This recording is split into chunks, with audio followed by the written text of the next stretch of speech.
بز آوردن هم یه مسئله. البته این بز آوردن 4-5 تا مسئله در کنارش هست. ببینید یه بازی داشتیم در قدیم به نام قاپ بازی، مثل تاس بوده، از در واقع مچ استخوان گوسفند استفاده می‌کردند و بعد دونه دونه مینداختن. آره قاپ بازی می‌کردن. به این مچ میگفتن بجول، میگفتن شتالنگ، میگفتن اشتالنگ، میگفتن کعب هم میگفتن. با 3 تا کعب بازی می‌کردن. حالا میخوام بگم که این قاپ بوده. این قاپ 4 تا طرف داشته. یه طرفش رو میگفتن جیک، یه طرفش رو میگفتن بوک که حالا جیک و بوکش در میاد، این از اونجا. یه طرفش اسب بوده، یه طرفش خر بوده.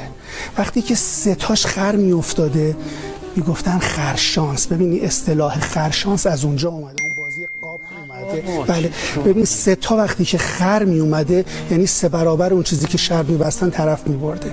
اگر 2 تا خر می اومده، یکیش اسب می اومده یا یکیش اسب 2 تاش خر می اومده، گفتن طرف بز آورده و میباخته.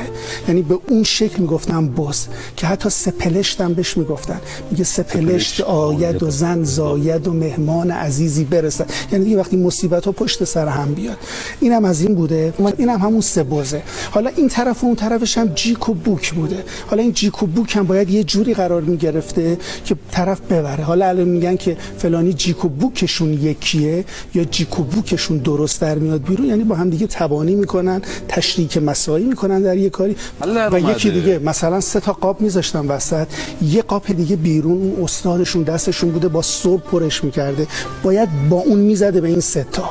اون خیلی ارزشمند بود. حالا اگه کسی اونو میدزدیده، هر چی طرف میخواسته پول بهش میداده که اون قاپشو بگیره. الان میگن قاپ فلانی رو دزدیدن، یعنی دیگه قاپ دل طرفو دزدیدن دیگه قاپش، یعنی طرف دیگه همینجوری منفعل، شما هر چی بهش بگید گوش میکنه. اون استاد وقتی قاپشو میدزدیدن هر چی داشته میداده که اون قاپشو دوباره پس بگیره.